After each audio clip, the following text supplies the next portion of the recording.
development is not just the technical stuff that you're doing to fulfill your role. Development is also just knowing who to go to answer that question. It's where to find the documents that you need to get. All of that is part of development and part of building up your professional capabilities. It's so much bigger than just the work that's on the computer or work that's on the page.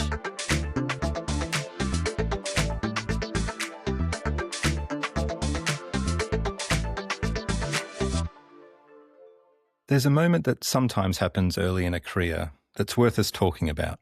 It's when the dream you've held on to, the one that's guided every decision, every late night studying, every sacrifice, suddenly disappears. Not because you failed, but because the door you were running towards just closes. For Olivia Kinghorn, that moment came before she even finished her engineering degree. You see, at 14, she knew she wanted a career at sea. And with a family legacy in engineering stretching back generations, her dream was to join the British Royal Navy as a marine engineer. And then, just like that, it was over. It was not possible. What happened next wasn't plan B. It wasn't settling. But what followed was a series of extraordinary experiences that I think most people twice her age would maybe struggle to navigate. Picture this. 6 weeks into your grad program at the Ministry of Defence, you're put on a defence aircraft to the Falkland Islands by yourself, no experience, no relationships, very little information. Your job is to locate, board, and record key information about a British naval ship. A few years later, you're still in your early 20s and suddenly you find yourself chartering C-17 military aircraft for a NATO submarine rescue project. You're being thrown in the deep end again and again with no handbook and very little safety net. Today's conversation with Olivia is not just about resilience, though there's plenty of that. It's about what happens when you stop mourning the path that closed and start noticing the doors that are opening. It's about learning to advocate for yourself in spaces that were not built with you in mind. And it's about understanding that your presence in those rooms, in this case as a woman in engineering, is changing things in ways you might not even realize. Olivia is now with Babcock in New Zealand, continuing her career in defence, and she's become a role model for young women pursuing STEM careers. But what struck me most in our conversation wasn't just what she's accomplished.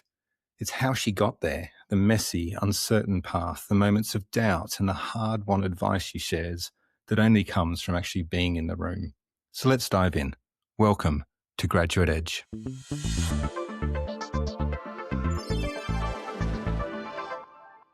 So, Olivia, both of your grandfathers were engineers and you ended up in engineering. Tell us about your grandfathers and how that influenced you. So both of my grandfathers grew up quite poor, and for them, engineering was a way out of poverty. So my grandfather, my father's side, was one of 6 brothers, I think, who all collectively changed the shape of engineering within Ireland. They all worked to put each other through school and university, and ultimately he went into energy engineering and ended up as the CEO of the Electricity Supply Board in Ireland. He set up the international consultancy for the ESB together with Bahrain, and he was also a director on the board of Dublin Gas as well. But he was really passionate about engineering and leading people. And I also have an aunt and an uncle who are also engineers. And then on my mum's side, my grandfather, again, engineer. He worked in the UK for a few years, but realized that the pace of life wasn't for him. And in the early 70s, moved the family to Ireland to live in Dublin. And he ended up as head of careers at one of the universities in Dublin. Wow. So there's engineering everywhere. Like you must have grown up thinking everywhere you looked, there was engineers. Yep, absolutely. It was kind of a big part of my life for so long. It was just, I was surrounded by it. It was like a thread that was woven through my family. The funny thing is that my brother is also an engineer. So there's a few of us that kind of followed in the family trade. Do you remember a conversation with a grandfather or an uncle or a cousin? I find it interesting that your parents weren't engineers, but yet you still chose to pursue it. Often you hear stories of Yeah. My dad wanted me to be this, or my mum wanted me to be that. But your parents weren't engineers, but you're obviously engineers throughout the No. family. Do you remember a conversation or a particular moment? There's not a particular moment, but I looked up to my aunt a lot. I thought she was really cool, like, she wore, like, really bright colored clothing, and as a child, like, those sorts of things just really stick out to you. But I knew that she was an electrical engineer, and I honestly just kind of idolized her, and I really looked up to her. You don't see many women in engineering, you don't hear of many women in engineering, and so she was probably one of my biggest influences. Just having that role model to look up to was so important for me, just to be able to visualize myself as an engineer. So I don't think there was any really one moment. It was more just a culmination of things, of the sorts of subjects that I liked at school, and just seeing it so strong within my family, and understanding my family history as well. A few years ago, when I was doing my master's degree, I stumbled upon a paper written by my grandfather as part of his PhD, and I realized there were massive Wow. similarities between my research project and what he based his PhD on. So the apple really just doesn't fall far from the tree. No, not in this case. I think it's incredible that at the beginning of that sort of family history in engineering, you said it was a way out of sort of poverty. So maybe they didn't have role models to look up to. That they Yeah. found engineering and pursued it. And how incredible it is that you had someone like your auntie to look up to and think, actually, yeah, I could do that. So you find yourself studying at university in engineering with a dream of joining the British Armed Forces with the Royal Navy. What were you studying, and what happened? So I was studying mechanical engineering up at the University of Aberdeen.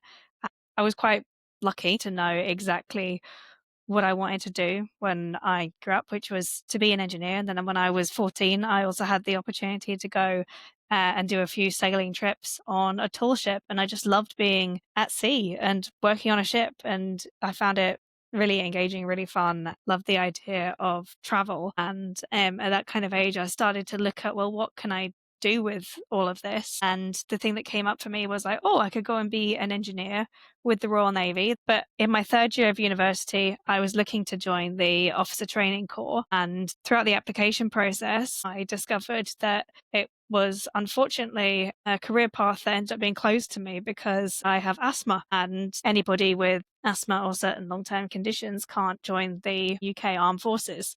So it triggered a bit of a rethink for me that for about 6 years, this had been my goal, and I had to completely revisit what I was doing. Yeah. So, a goal since you were 14, found yourself loving being on the sea, really wanted to be an engineer, look, study at university. I imagine you're 2 or 3 years into university at this point, worked hard to pursue that Yeah. dream, and then the doors closed on that dream. I'm interested to know what impact you think that has had on how you pursue other goals now. That's a pretty big roadblock and an unexpected It one. is a pretty big career block. Yeah. Um, I think it's more that it's opened up my eyes to be able to see there's more than one way of getting somewhere. I couldn't join the armed forces, but that doesn't mean I couldn't have a career in defense. It was in my final year and I was looking at graduate schemes, and I stumbled upon this one called DESG, which was the Defense Engineering and Science graduate program, which was run by the Ministry of Defense for civilians. And I just thought, wow, no, it might not be the Navy, but this just sounds like a really exciting opportunity. Like, it's going to get me in the door of where I want to be. So, yes, it was devastating to find out that the career path that I really wanted for myself wasn't open to me. But it also showed me that there's so many different ways of getting to where you're going, that just because one path doesn't work out for you doesn't mean you can't achieve your goals. Yeah, what a fantastic and really powerful principle to learn. You learnt it the hard way. For you to learn that so early on, I think is actually really fantastic. Wouldn't have felt like it at the time. I'm not underplaying it. You use the word devastating. I'm sure it was devastating, but in hindsight, it does make me think anyway. My reflection on it is we know what we want and we think we know the way to get there. And then we realize that we actually don't know that much. And of all the possible ways to create an opportunity or to create an experience or fulfill goals in career or life, that you think you've worked out the single path. We can joke about it now. It actually seems a little bit naive, doesn't Yeah. it? The world is so much more complex and opportunistic and wonderful than the one Yeah. path you've got in mind. And sometimes the one path is great, but for you to find another way into the world that you wanted to be part of, and the Ministry of Defence, for you to get into the Ministry of Defence is no small feat. That's a difficult program to get yourself onto as well. Yeah. It was very interesting. The whole Yeah. experience was interesting and eye-opening. If I can just paint a bit of a picture for those listening, over the next few years, and from our conversation as well, Olivia, you work in the Royal Navy Hydrographic and Patrol Ship in Service Support Area. I hope that doesn't have an acronym. My goodness, that's about 10 words there. You work in the Queen Elizabeth class aircraft carriers and the team that accepts delivery. You worked in the NATO submarine rescue system project. You worked on the design team for the very beloved RNLI in the UK. So just really, I guess the point is really significant and interesting projects. This isn't what you've planned though. And you find yourself in some incredibly challenging situations in your very, very first year. Can you walk us through what happened when you transitioned into your graduate program in the first year? So we started off with an induction week, and overall, I think at the time the MOD was taking about 100 graduates a year, which is a huge number, but they had a staggered intake system. So about 10 people would start every week. So I started with a cohort of 9 other engineers, all of whom were male, which shouldn't be a surprise, but it was a surprise for me. One of the things they said that really stuck with me was, yeah, some graduates, there are overseas opportunities and some graduates do get to travel within their placements, but it's highly unlikely, and we have to put a lot of business justification into it. And there's just something within me, maybe that's also why I pursued a career in engineering, that just goes, well, if someone tells me something's hard, I'm just going to try and do it. Or if somebody tells me I can't do something, that just makes me want it more. So when I first heard the placement team that I was going into, the hydrographic and patrol ships, I thought, oh, that's a bit disappointing. I'm not really too sure how exciting this is going to be, but I'll give it a go. So I went to go and meet with the naval commander who was in charge. So I did, I may not have been in the armed forces, but I was working alongside people in the armed forces. And literally in the first conversation, he said, yeah, our ships are stationed all over the world. So we'll definitely get you a trip somewhere. So a month into my placement, they said after managing a spreadsheet, this placement team had never had a graduate before and they had no idea what to do with me.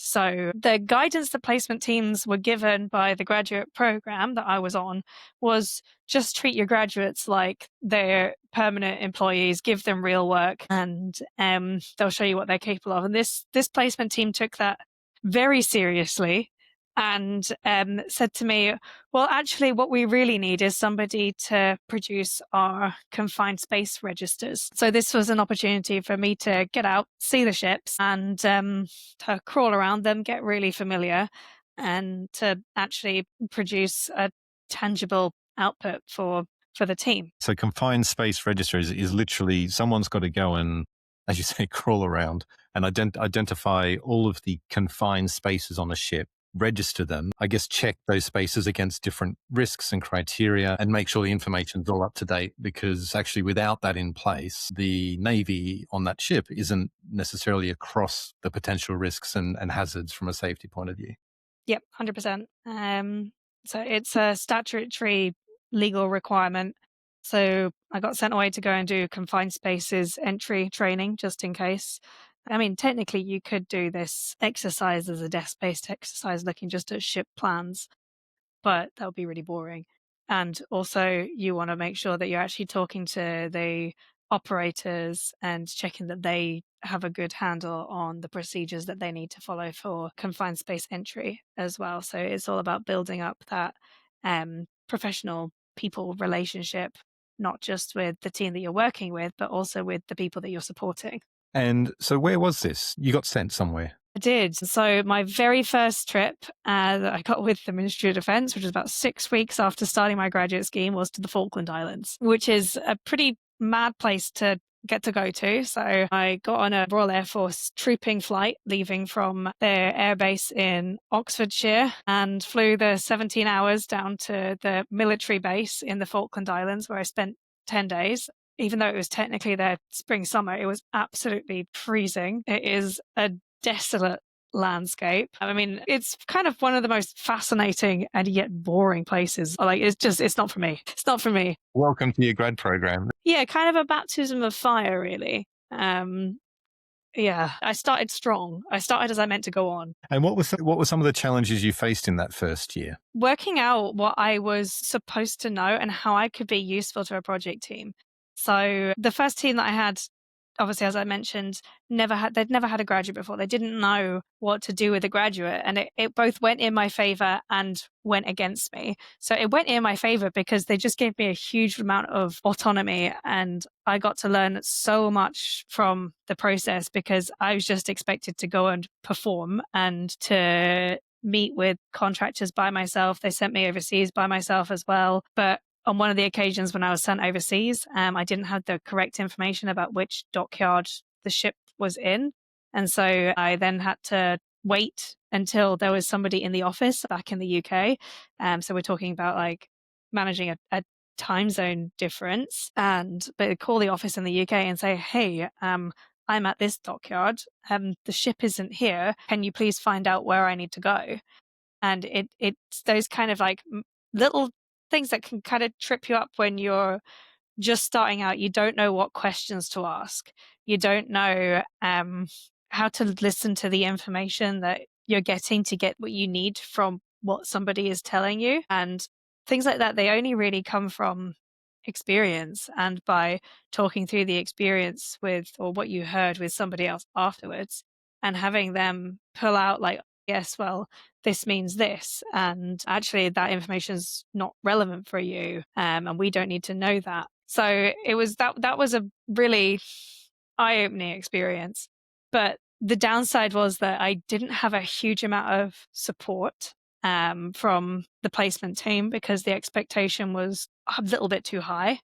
So opportunity versus support, like, yes, the opportunity was great. Support was a little bit lacking. And also I just didn't know what to get out of the placement, that I didn't really know what I was supposed to learn while I was there. And really, that's something that's absolutely critical to a graduate experience, is actually knowing what you're supposed to get out at the end of a placement and what the expectation of you is. And I'm pretty sure that I delivered within that placement, but it's a tricky one because if nobody tells you what they're expecting from you, how do you know?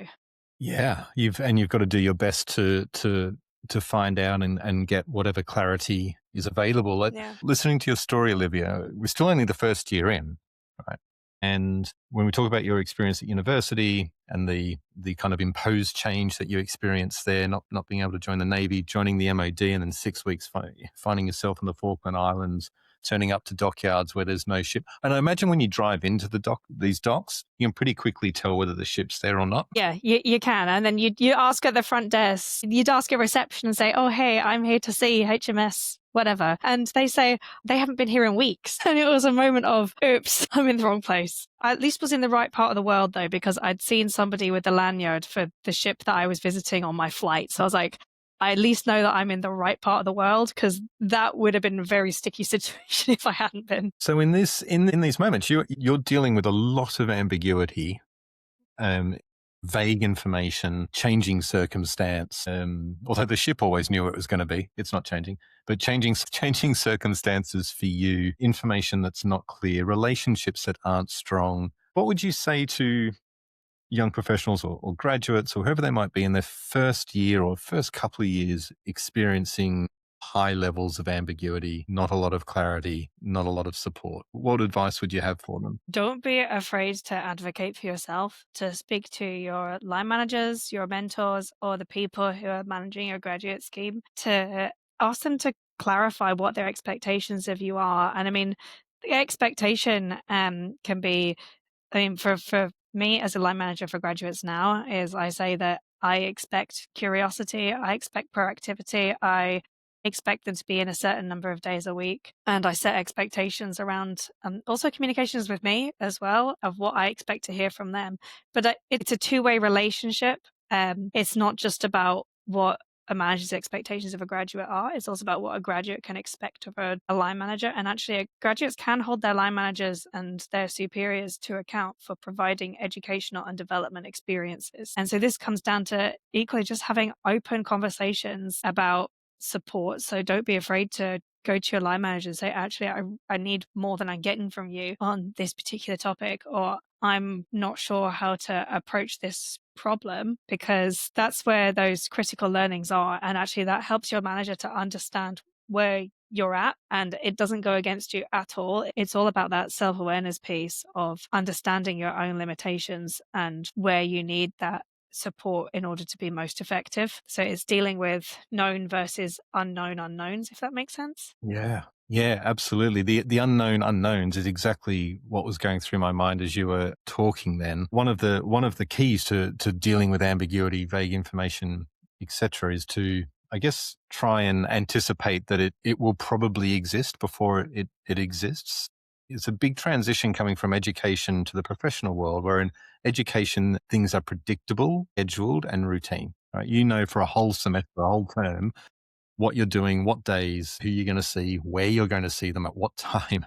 And in the professional world, that structure and routine and predictability simply doesn't exist. So it's really important, or just valuable and practical, to know that you're allowed to ask questions. In fact, I've led teams in different parts of the world now myself, and I know that if someone's new and asking questions, I like them, actually, because it shows that they're engaged, they want to know, they learn, and actually gives me more confidence in them, because I know that they've now got more information and that they are clearer, they have more clarity because they're asking a lot of questions. It's great. And that can go a long way to helping you navigate ambiguity and unstructured environments. So what, would you agree?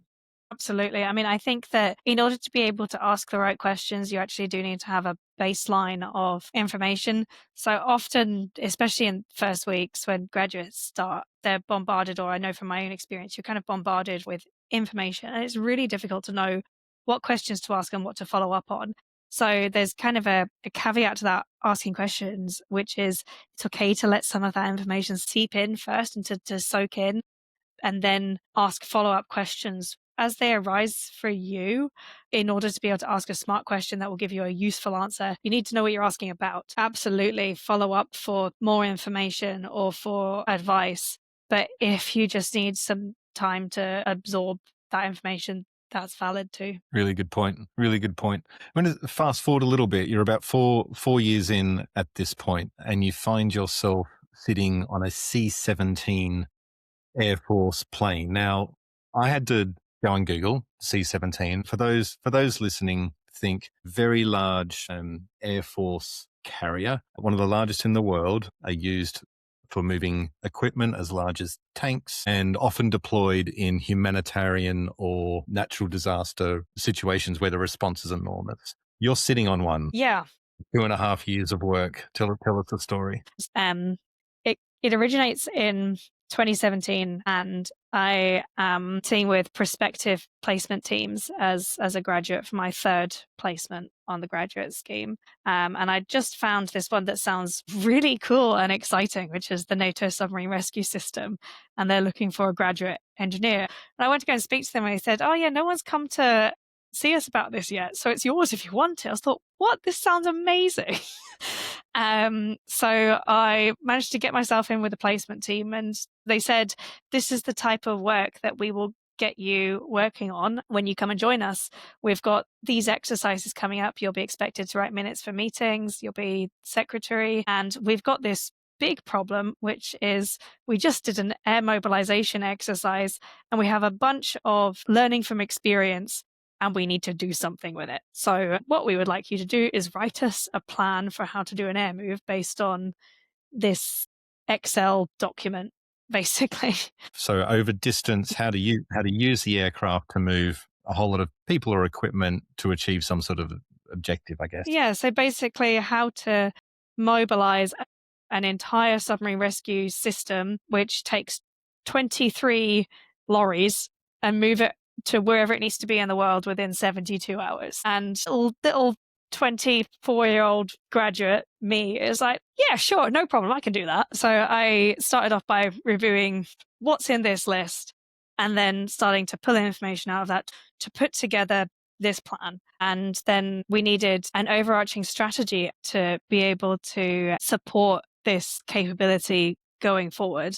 So I implemented a series of meetings called the NSRS Air Move Working Group, where we pulled together the key stakeholders. By the time I finished working with this team, this had grown from just the project team, the contractor, and a couple of Royal Air Force teams to also including naval planning teams and people from the Army. So it was a real tri-service thing. But this project kind of grew and grew, and it got bigger and bigger. And I ended up as kind of the air mobilization expert.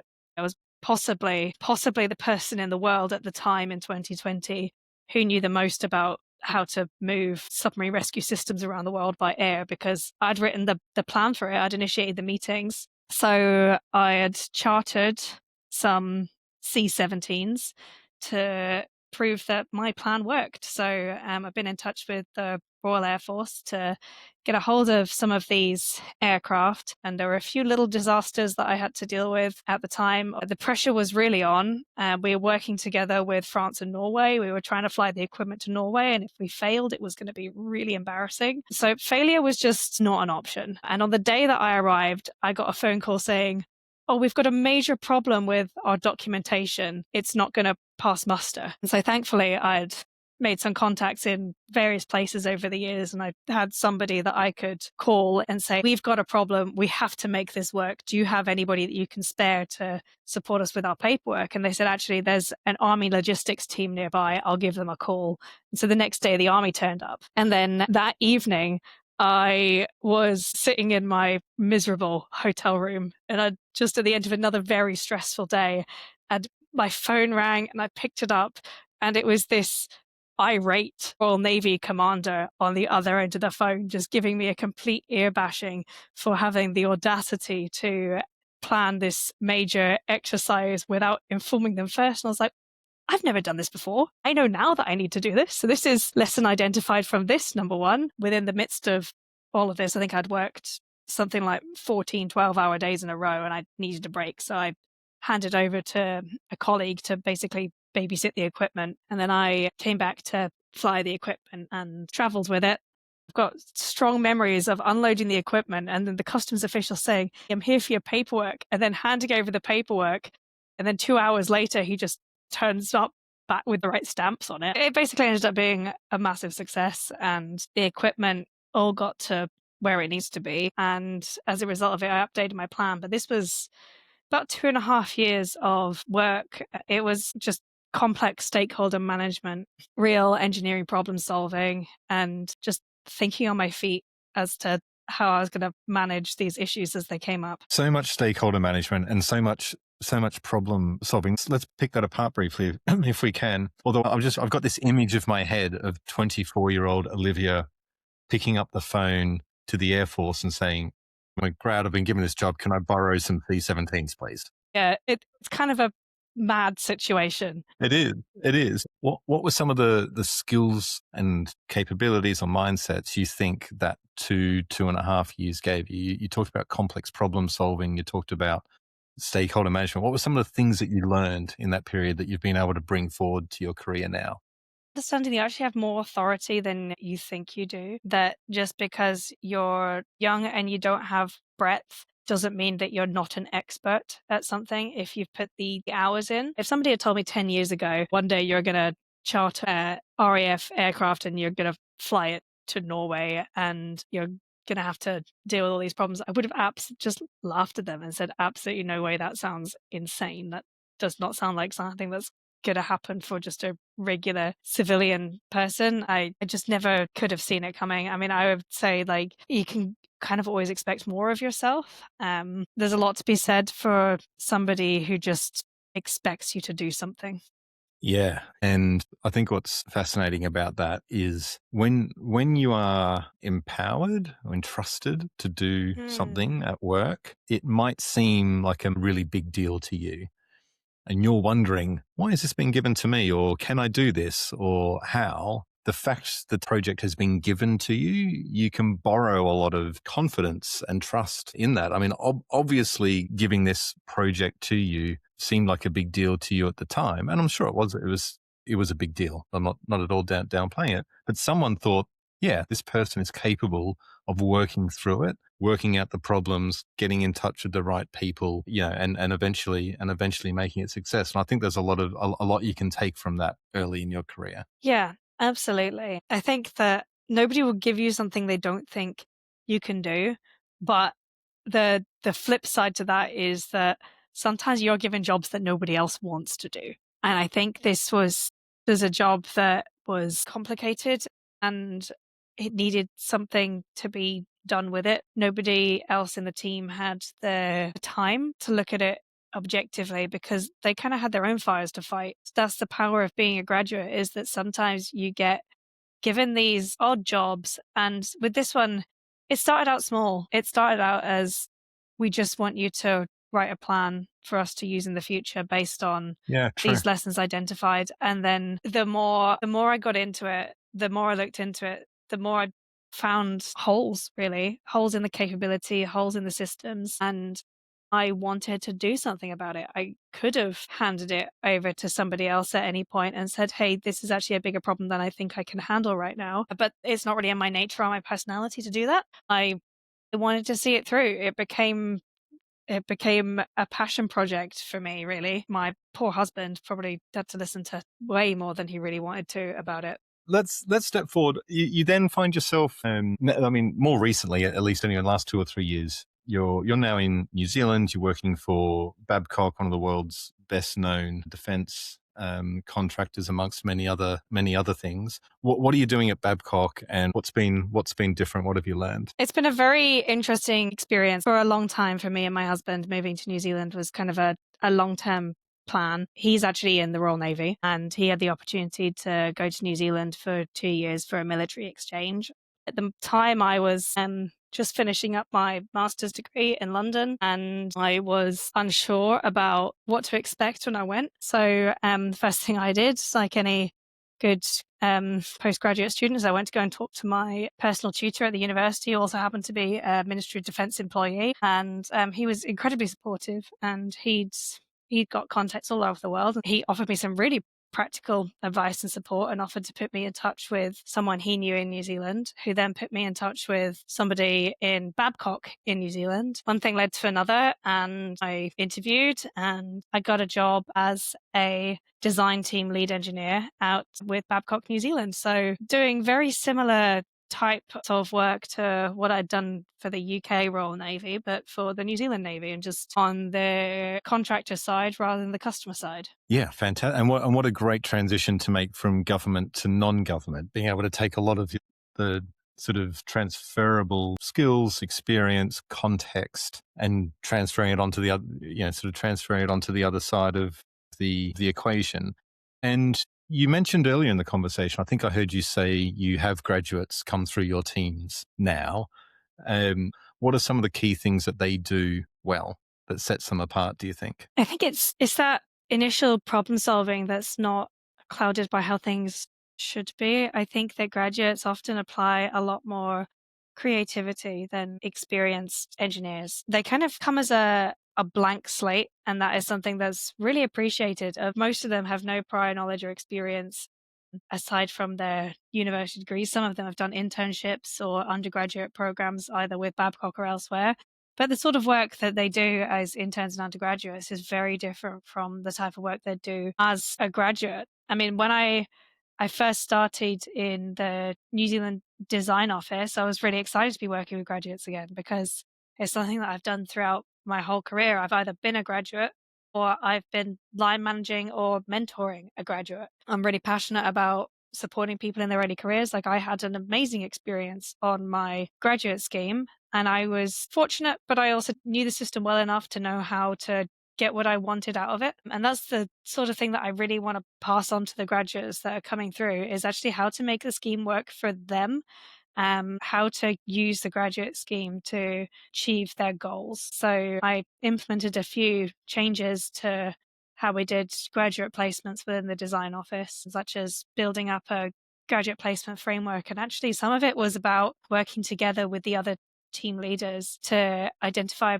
projects with a right level of autonomy and complexity and for graduates to work on, and getting them to do things that weren't just engineering designs, but also things to build up their leadership and other cross-functional skills. Obviously, your engineering skills are important, but everybody needs these communication, IT skills, cross-functional stakeholder management, and also technology management as well. One of the things we got our graduates to do was to build us a new SharePoint site, which was a really powerful thing. And that was like a 6-month project for a group of them to divide up between themselves.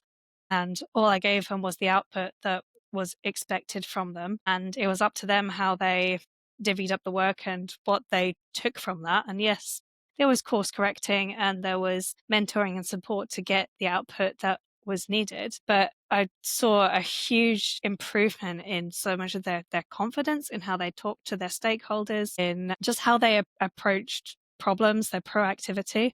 A huge issue, like with a lot of places, is when, and I know that I found this as a graduate as well, is that in university, as you've touched on, like you're busy, like your life is kind of regimented, and you know exactly when all your deadlines are. And then you go into the workplace and it's not like that. And you're expected to manage your own time. And actually, that can be incredibly jarring. And there can be this expectation on graduates to drive their placements and drive their direction from the very beginning. And especially for a first year graduate in their very first placement, they just don't have a baseline to work from. So one of the things I developed when I was in this team lead role was a graduate task book, which just was something for them to work on kind of in the background over the first couple of months, which was just the background information that they would pick up throughout their placement, but actually getting them to own it and own it as development. Like, development is not just the technical stuff that you're doing or the stuff that you're doing to fulfill your role. Development is also just knowing who to go to answer that particular question. It's where to find the documents that you need to get. It's actually understanding what your team is delivering, like in a one-liner. All of that is part of development and part of building up your professional capabilities. It's so much bigger than just the work that's on the computer or work that's on the page. Yeah, and there's some great subtle potential advice in that story you just gave for those early in their careers. I mean, I think what I'm hearing in there is there's always the opportunity, the potential for you to have the mindset around what can I learn, what can I develop. And I think what your story at Babcock also says to young professionals is one of the benefits of having the grad program that you've had is you're now, by the sounds of it, a wonderful line manager for graduates. And one of the unforeseen career opportunities graduates have is to do the same, actually, is to have that experience over a year, 2 years, 3 years, whatever it might be. Go and get some other experience and come 5 years in, 6 years in, 7 years in, whatever it might be different for different organizations. Step into sort of a line manager role, supervisor role, and have graduates come through your team as well and be able to be a great manager for them is an unforeseen career opportunity that comes from working hard during your grad program, having the right mindset, learning lots, building relationships. You know, to then get that break to lead others in the future is huge and wonderfully fulfilling. Speaking of graduates starting out and coming into different teams, right back at the beginning of this conversation, when you're talking about joining the MOD, you talked about being the only woman in your area or your cohort at the time. I'd like us to talk a little bit about being a woman in engineering and what it's been like for you, particularly given where you started. You know, you're the only woman in the cohort is certainly an experience that's going to influence your career, isn't it? Yeah, so obviously my experience as a minority is as being a woman in engineering and a woman in defense. So engineering is a very male dominated field. And if you compound that with defense as well, which is also male dominated, it's quite a challenging environment for a woman. there's not a huge number of female role models in this industry. There are a few, but there aren't as many as you'd hope, and the numbers are absolutely not comparable to the men in the field. My experience as a minority is obviously as a woman, but also of being a young professional in quite and in an older workforce as well. So I've come up against a few things in my career that have perhaps made me think that maybe I'm the first woman that some of these people have worked with in this capacity. Like I'd been working for 4 years before I worked in a team with another female engineer. And that's kind of the level of sparsity that I'd experienced. And so I realized that actually I kind of needed to be my own role model, that you can't you can't change a system that you're not a part of, but you also need to balance that against your own energy and well-being. That trying to change the world or change the picture, it takes energy, it takes hard work, it takes sticking power, it takes knowing when to challenge and when to kind of just let it fuel the fire. And that can be really hard. Thing I found is there's no one right answer. Only the individual can decide what's worth it for them. I mean, one of the good things and the upsides for me is I think that it makes me very visible. And whilst there are challenges with that, there's an awful lot to be said for people knowing who you are and then building the positive associations that go with that. So I guess if you're a man in this industry, you blend in with the crowd a little bit more, but if you're a woman, you do stand out. And there's good and bad about that. There are definite challenges, and anybody who has been or is a minority within any kind of group will know that there are some rooms that you're in where you just don't really feel welcome. And if anybody here is listening to this and is kind of struggling with that feeling, I think it's really important to understand that if you're in a room like that, especially in the workplace, and you don't feel welcome, it's so important that you're there because you are changing the picture. Your presence is changing the world. And sometimes when you don't have the energy to fight it, your presence is enough and your sticking power can be enough too. What advice would you have for graduates now, being on all of the journeys and experiences that you've had, and building on some of the things you just touched on around the importance of being in the room and the importance of being, I heard you say, your own role model. Overall, for young professionals now, thinking back over all the experiences that you've had, what one or two pieces of advice would you have for them? Don't be afraid to go for the weird jobs. Like there are some roles that you take and the skills that you learn in those roles won't necessarily help you in your next job, but they will help you in 5 or 10 years time. Everything that you're learning is what makes you valuable. You are much more than your outputs, and that you can provide value in a room just by being there. And another piece of advice is do your paperwork. And I know that's really boring, but it's amazing how many doors open if you're on top of your admin, especially if you're somebody for whom international travel is a part of your career goals. It's so important that you understand exactly what you're going to be getting out of these opportunities that come your way. It's not just about business benefits, it's also about your professional development benefits too. Something I've read on your profile, I think on the Babcock, maybe it's on the Babcock careers page, I'm not sure. It says, don't be afraid to own and celebrate your achievements in a world that expects you to be humble and demure. What do you mean by that? I think especially as a woman, it can feel like there's this societal pressure to be good and to be well behaved and to share your success with those around you who've contributed to it. And I think, yeah, obviously we work in teams, but you as an individual can have a really big impact on what's going on around you. And sometimes you have to be quite loud about it in order to get the recognition that you deserve. If you do something significant, there's no shame in owning it, in saying, actually, I did this, I achieved this. And it's also important for your self-confidence and self-worth. Sometimes something will be a bigger deal to you than it will be to everybody else around you. Sometimes you'll have just one personal battle by by doing something. And if that's the case, own it.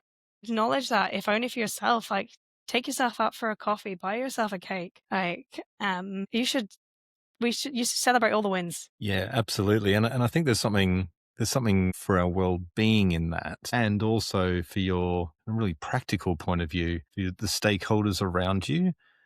They might not know that you did that project, or they might not know, they knew you were working on something 3 months ago, 6 months ago, but never heard the outcome. And actually, if it's gone well, it's really useful information, just purely from a practical point of view, and people knowing what's going on in that area of the business or the organization. There's a side benefit now with that you're associated with the win, great, but actually people genuinely want to know good news. So you know, share it. Share when you achieve something. Final question. Thinking back to 22-year-old Olivia, maybe joining the MAD, what would surprise Olivia about where you find yourself now? I would be amazed at how brave I've become. If I think about my whole career journey, it's some of the surprising choices I've made, such as turning down opportunities that perhaps at first look amazing and look like they're what you want, but actually they just don't fit in with where you're at in your life at the time, or choosing to move to a different team from a role that I've really loved because there wasn't any other professional development for me there. And actually, that within just a few years, I've managed to achieve so much. I think that if 22-year-old me could see me now, she'd be kind of awestruck and just amazed at how far we've come. Well, thank you for being a wonderful role model to young professionals who you've come in contact with, and hopefully a few more as a result of this episode. And thanks for chatting. Yeah, thank you very much for having me.